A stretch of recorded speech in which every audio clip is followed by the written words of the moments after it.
السلام علیکم دوستو، بسم اللہ الرحمن الرحیم۔ اہلیہ کے ساتھ یعنی بیوی کے ساتھ رویہ اور برتاؤ۔ جب آپ نکاح کر کے کسی لڑکی کو اپنے گھر لاتے ہیں تو وہ آپ کی خاطر اپنے باپ، ماں اور بھائی کو چھوڑ کر آتی ہیں۔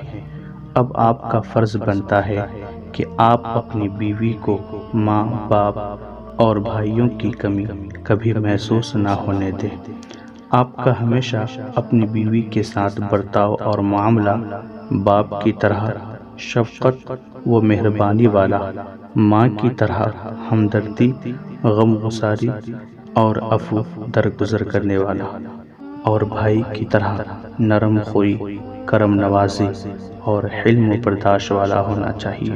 اللہ تبارک و تعالی ہر شوہر کو اپنے بیویوں کے ساتھ اچھا سلوک کرنے کی توفیق عطا فرمائے، آمین۔